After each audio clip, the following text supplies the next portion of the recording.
Okay, now that we've had our shower and walk and ready for bed and tucked up, we're going to have a little bedtime story.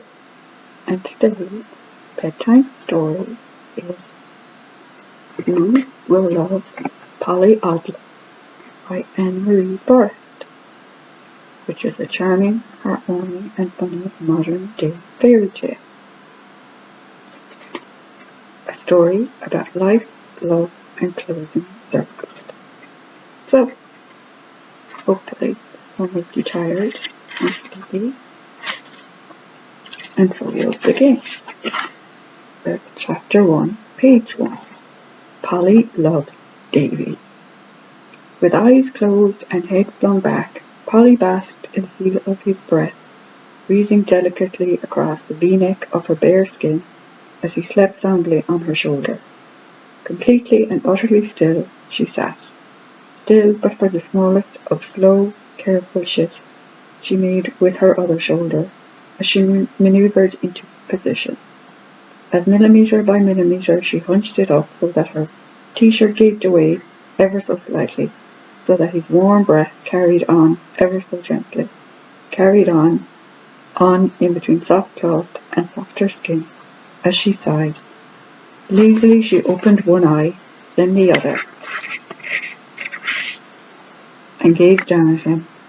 Then, yielding to temptation, she brought her hand back up to his hair and gently curled a jet-black lock around her finger.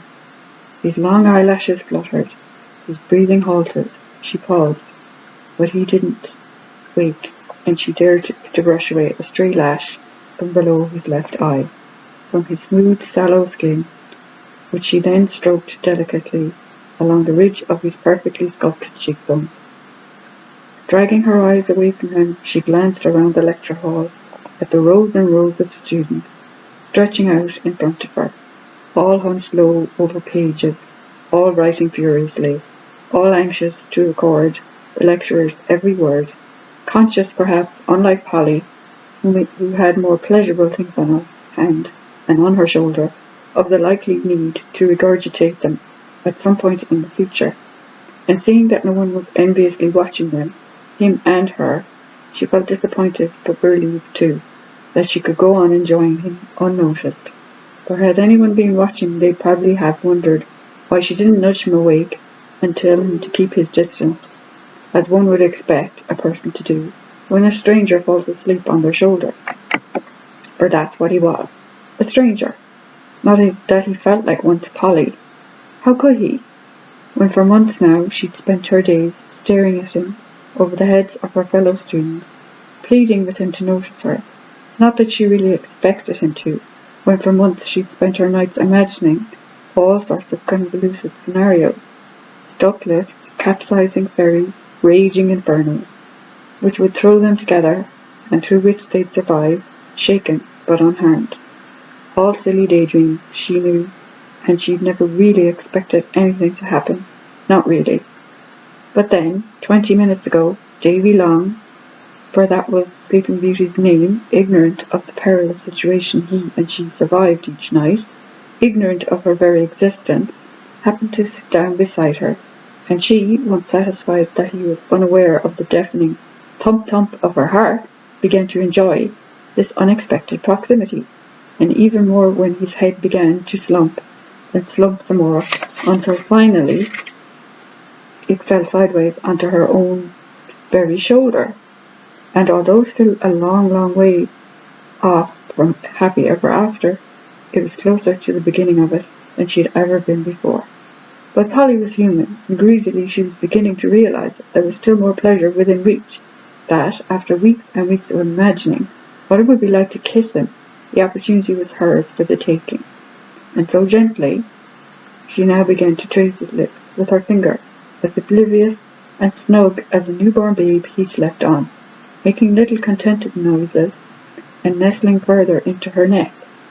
Ever so carefully she turned his head towards her, little by little, until his lips were in reach, and she paused, just before kissing him, to savour his smell, Not clean exactly, but agreeably evocative of an old comfort sheet she had as a child, with all its scent of washing powder gone, replaced by a subtle mixture of sweat and breath and warmth and time.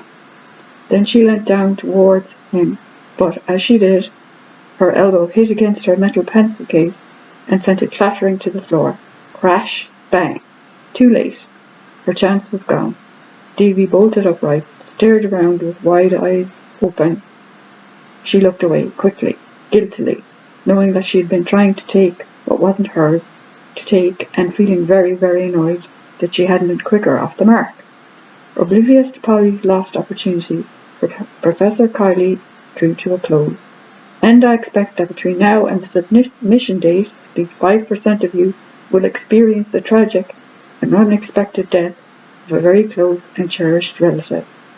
She was saying in her monotonous voice, responsible for sending more than just Davy to sleep. And when the 5% come to me, I'll be sympathetic, of course, but I won't take a balled-up sodden hanky and red-rimmed eyes as sufficient proof of a family death. I'll need to see the body, all right? The rows of 18-year-olds before her gave a sluggish response of nods and grunts, and shuffled in their seats, gathering up their things, feeling more composed now, thinking she might salvage the situation with a smile or a light-hearted reference to their recent intimacy.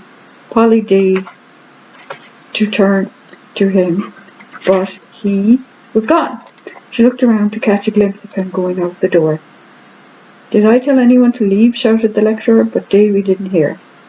"You," she called out, pointedly at Polly. "Go call him back." "Me?" said Polly anxiously. "Yes, you. Go on." Polly got up and hurried out after him. Seeing him standing by a pillar, she took a deep, deep breath. There wasn't any point in holding out for blazing infernos and capsizing ferries, for they were few and far between, and lifts terrified her so much that she never took them. Unlikely, then, that she'd ever find herself stuck in one with him.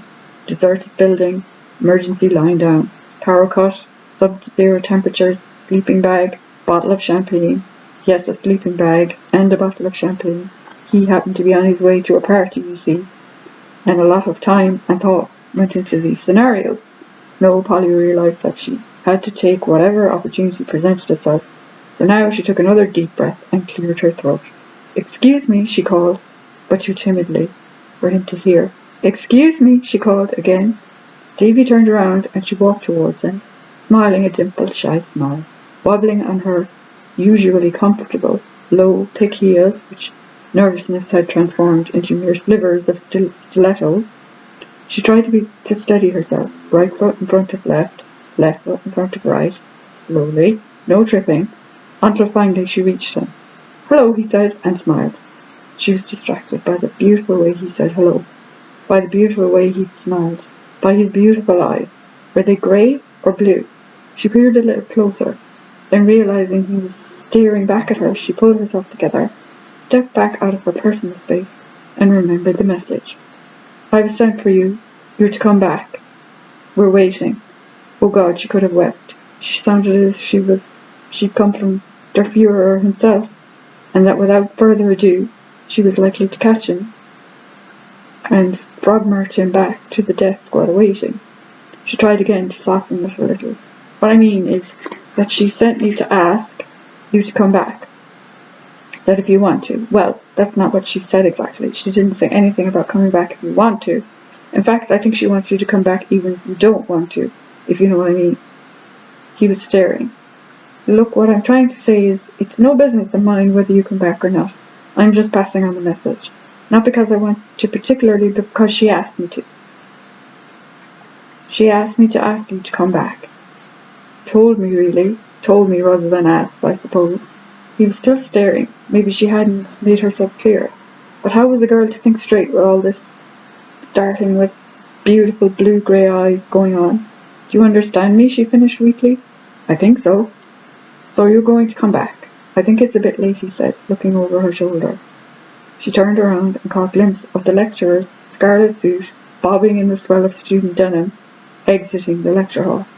"Well, just so as you know, I passed on the message," she said, and having no desire to wait around to explain why she failed to return him, she hurried off. Inside the ladies, her favourite refuge in a time of crisis, Polly banged her head against the cubicle wall. Well, not banged exactly, for her resolve had faltered every time her forehead neared the white tiles, and instead she ended up hitting them softly. She just felt so mad, for if she deliberately set out to, she couldn't have managed to sound so stupid. Why, oh why, had she bothered with the message anyway?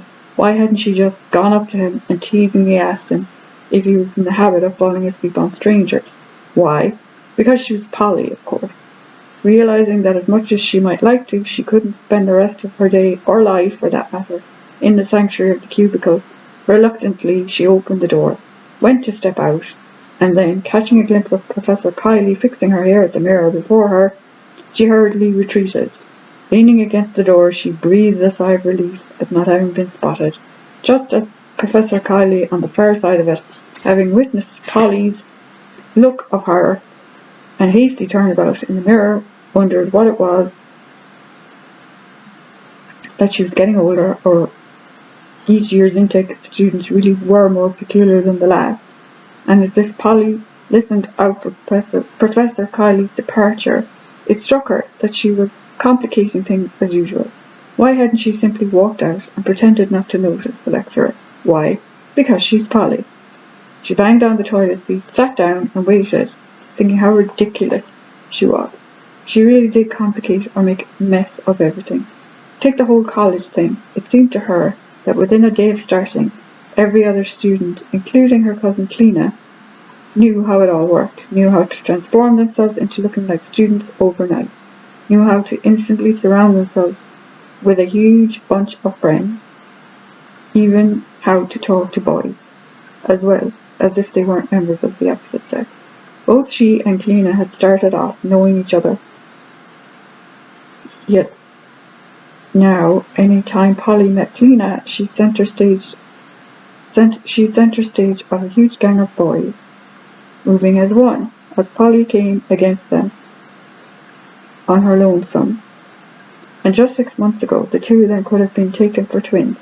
Same brown uniform, same stocky white legs, same short dark hair, neatly tucked behind their ears. So how had Cleena managed to sprout dreadlocks which hung down to her bum, when Polly's own hair hadn't grown more than an inch? Who'd explain to Cleena the knack of wearing clothes so they looked like they might have come from some trendy second-hand shop, but obviously hadn't. Yet no matter how hard Polly tried, her clothes always looked like they'd come straight from Marks and Spencer's end-of-season sale.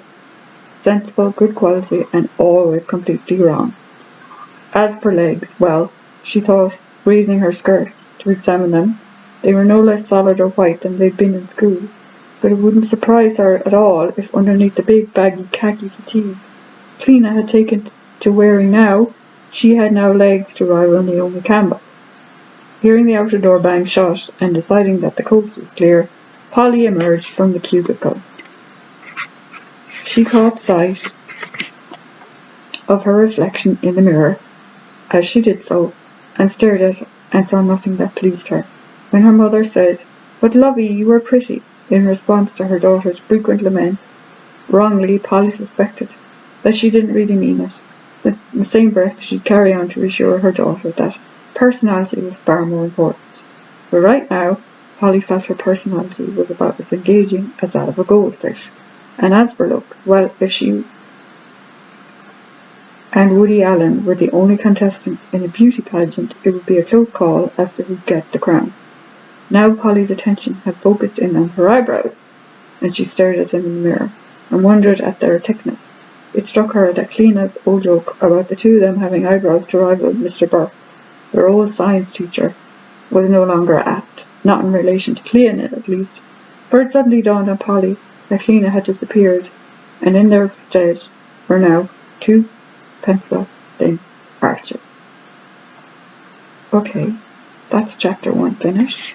That's all we'll read for today, and I think you're starting to get sleepy, so I think that will do for now.